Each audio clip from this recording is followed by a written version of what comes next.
Hello, everybody. Welcome to my very first comic-driven YouTube video.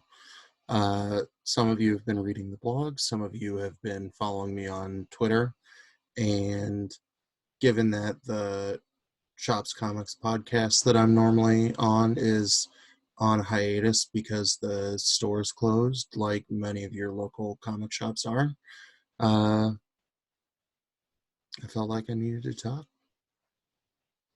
Sorry, I'm awkward. This video is coming to you from my illustrious bedroom closet for two reasons. Number one, my wife has already claimed the office space because she knew she was working from home first. Second, it's where you can find my comic book collection over this shoulder because it's relegated to hide from my very small children. And it's the location where I am the furthest away from all three of my sleeping children and my probably sleeping wife. I'll try and find a place where I can talk with probably better lighting so I don't look like a serial killer manifesto for the next video.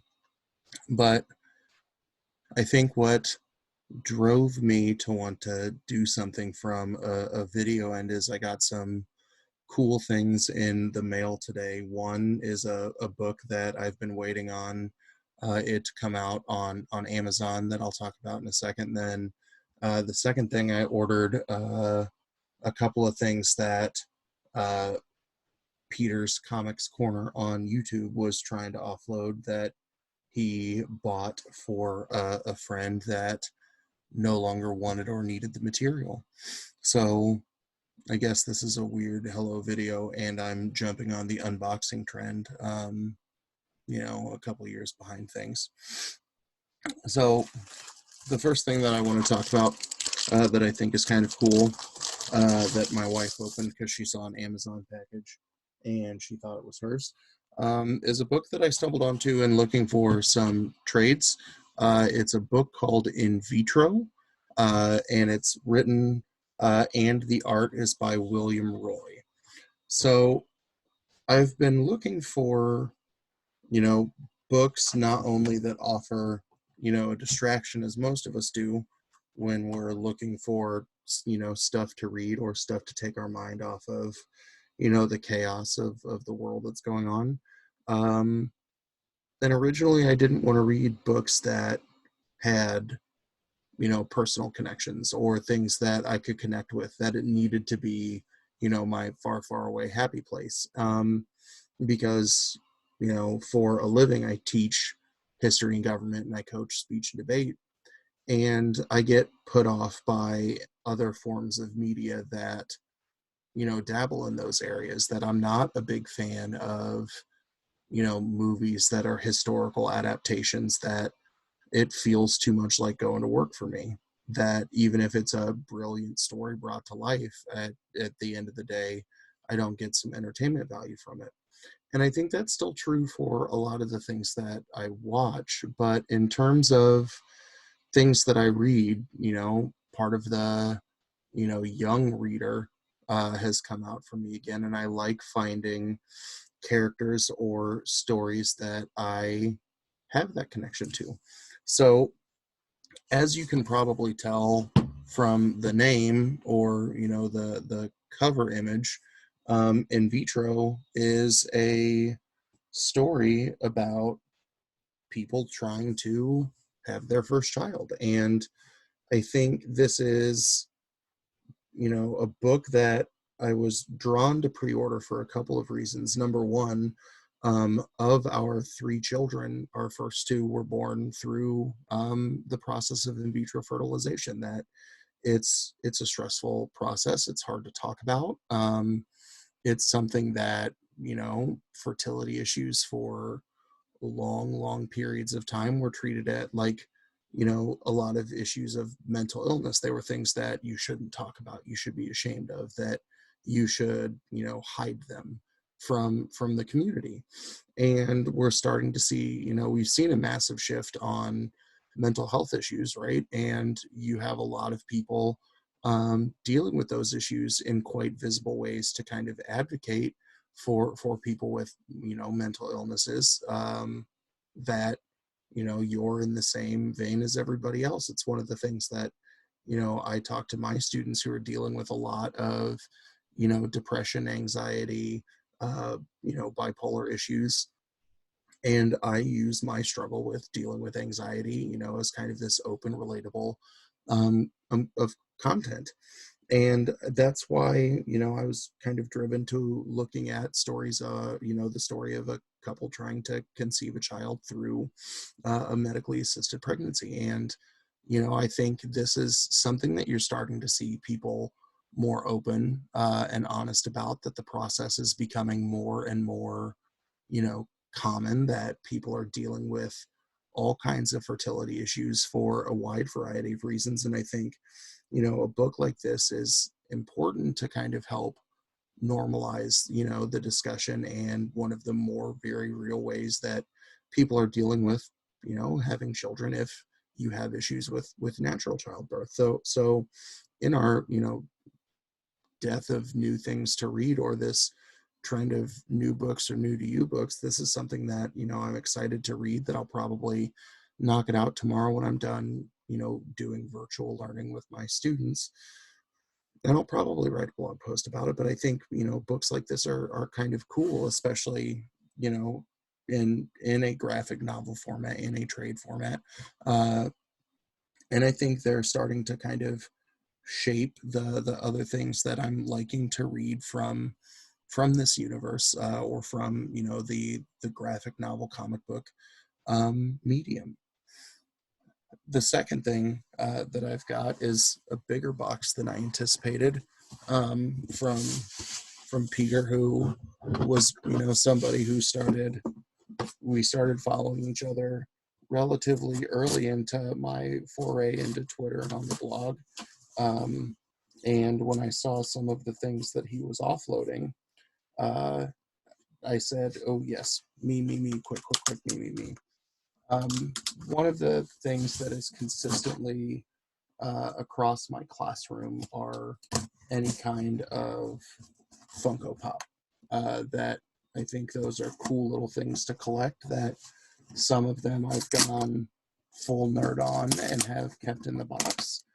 Some of them are things that I, get out because I look at them. I've used them as resources when I don't know why, Batman, Superman, the Hulk, or, Namor need to come out of the box during a history or speech lesson, but they do.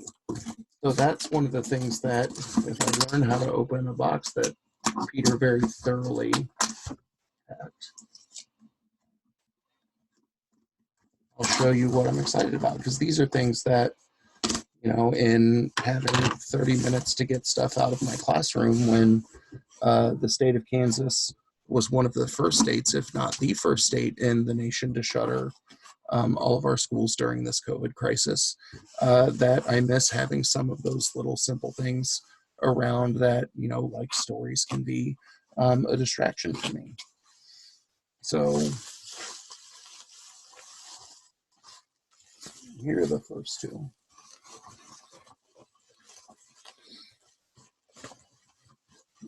So one of the events that I enjoyed kind of jumping onto when I started reading books again this summer was the Absolute Carnage storyline, or what Donny Cates' run on Venom, were two things that were familiar to me in terms of characters or somewhat storylines from many moons ago, the last time I read.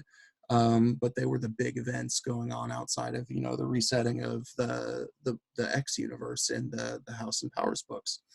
So the first two that I opened from the box are a Venomized X-23 and a Venomized Daredevil, that I think, will help give this sense of my nerddom in my bedroom office desk table from the garage. But I also have liked reading about the evolution of X-23 as, another Wolverine-esque character. I, liked seeing the play with with that character in the new Logan movie. I've liked seeing X-23 pop up in, is it X-Force that she's in?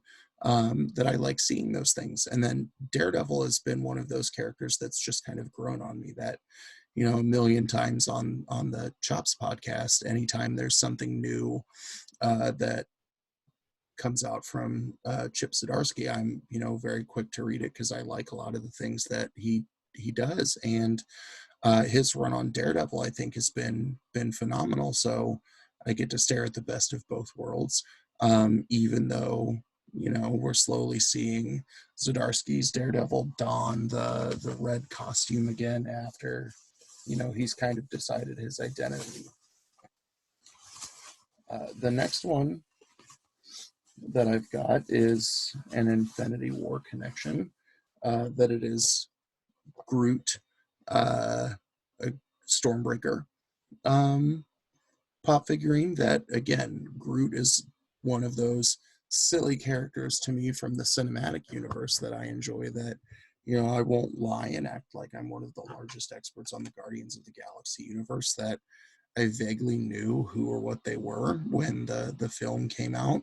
But Groot has been one of those, interesting characters to me. And watching the guys over at Lost in Comics, their 250th sub episode, they were talking about, characters who were influential to them or stories that were influential to them and why they liked them. And one of the things that I kind of talked about was in commenting on their video was Captain America. That that's a very cliche homery kind of character to like, but I kind of like philosophically watching the battle that whoever Captain America is or whoever is donning the shield um, has this conflict of a sense of duty versus a sense of self.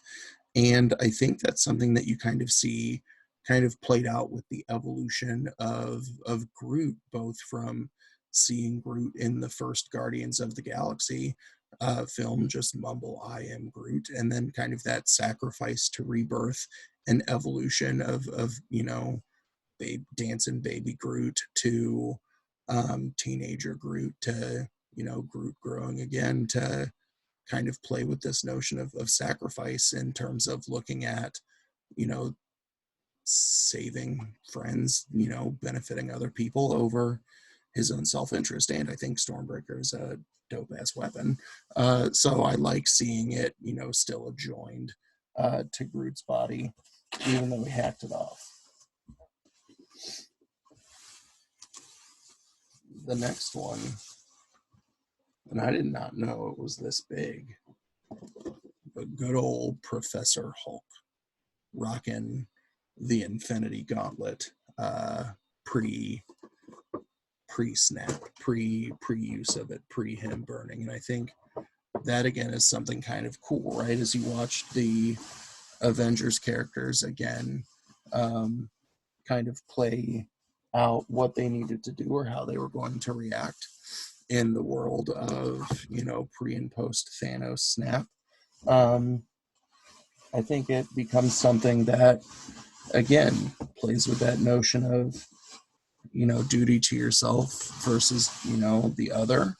I like Professor Hulk as kind of this in between element of, Bruce Banner versus the Hulk, that it's the best of both worlds for him or the worst of both worlds for others. So I think those are kind of cool. And then the last thing is I was kind of asking Peter if he had anything else that he wanted to offload.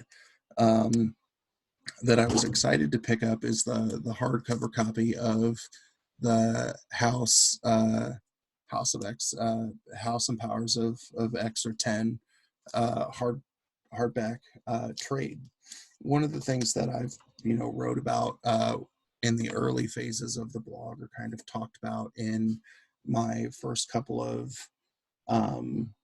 episodes when I appeared on the Chops podcast, was I had been thinking about getting back into reading comics for quite some time, but felt intimidated, felt like I would be behind in terms of canon or lore, and um, just what has happened to these characters since, I stopped reading comics in like 98, 99, 2000, between middle school and high school. And one of the series of characters that I've always thoroughly enjoyed was X-Men. That I think, X-Men, the X-Men universe has kind of been a metaphor or an allegory of all kinds of, social change, or looking at people who are grappling with who they are, what they are doing, their level of being, accepted into or ostracized from society. And it's, something that hooked me as a kid. And whenever my 4-year-old son looks at me and goes, "Can we watch Daddy show?" He wants to watch the good old 90s X-Men cartoon. And he doesn't understand any of the themes, that he just likes watching the big giant robots get destroyed by, you know Cyclops and Storm and all the other folks. um, but I think, I in terms of books that I think will mean something to me, is kind of, I'm hitting the phase of kind of knowing the books that I want to read, or the things that I want to jump back into. I think, I might go on a wild hunt for any kind of variant of all of the different House and Powers books that came out in their initial release, because I think, you always try and remember and cherish that first book that you ever read. And, still in a storage tub in my basement, I have a very tattered and torn uh, Punisher book that was one of the first books that I picked up from a comic book and card shop in good old Leavenworth, Kansas, because it has that kind of bit of sentimentality to me. And, some of those books that I started buying up um, in mass, when, you would see sales from the dollar bin or back issue collections, would be old X-Men stuff, or, more recent old X-Men stuff, because I wanted to see, what has been happening to the characters that I connected with from my childhood, right? As someone who watched all of the X-Men, cartoons as they were released, or collected all of the old X-Men, trading cards that, I still don't know what happened to all of my different variants of the Blob card. And I'm sad that they're probably in a trash lot somewhere.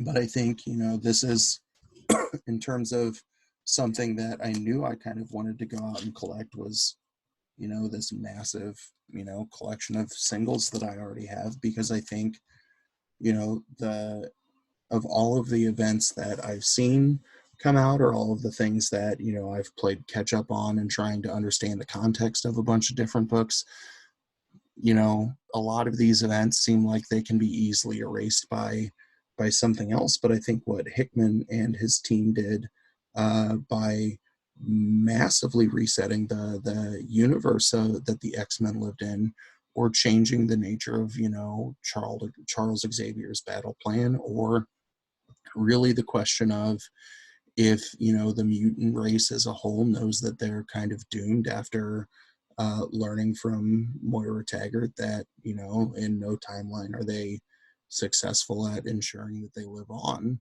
Looking at what is happening in all of these different offshoot books from the new Dawn of X run, I think are very, very, intriguing to me. And I think this is one of those, you know big old hardcover trades that will be something that I'll go back and, read several times, or maybe I'll teach myself to understand and remember the Krakoan alphabet. That way, instead of having to follow, the couple of people on Twitter who will post the translated Krakoan language from the back or mid panels, or any of the, myriad of Hickman charts throughout these different books, or the other creators who have started using the Krakoan language throughout, all of their different runs of, Excalibur, New Mutants, or Marauders, or, I haven't read the first Hellions book yet. but I'm sure it will show up in that. That, maybe I'll start understanding the language and become a big old nerd in the new dawn of the X-Men.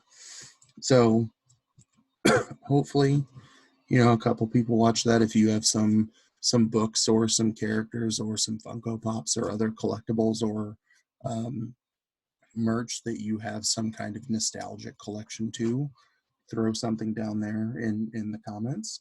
And if nobody watches this, one of the jokes that I've made a couple of times on the podcast were, at times I feel like I just need to go scream into the void about comic books or things that are happening. So maybe, the a YouTube channel with few or no followers might be the textbook definition of a grown ass man screaming into the void of things that he likes or doesn't like. Hopefully you enjoyed this. Check out the blog to look at the way that I write about comics that I have read. I'm getting ready to write some reviews of a pile of Cullen Bunn's work that I've really enjoyed.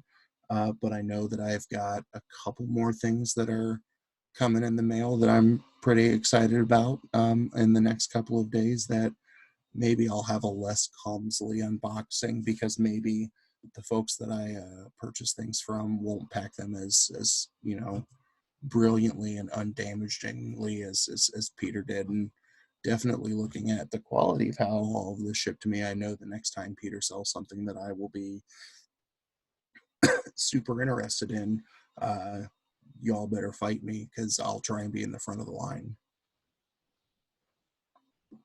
And like I said, you should give Peter he's a good Twitter follow in terms of the way he talks about comics, kind of interacts with other people who are interested, and he just has a massive collection that every time he shows a picture of what he's got going on, I'm kind of in awe of, Peter's Comics Corner, uh, or, versus my corner of the bedroom, or the, master bedroom closet where I get to store mine. So give at Peter Smart a good follow on Twitter. But hopefully you enjoyed this.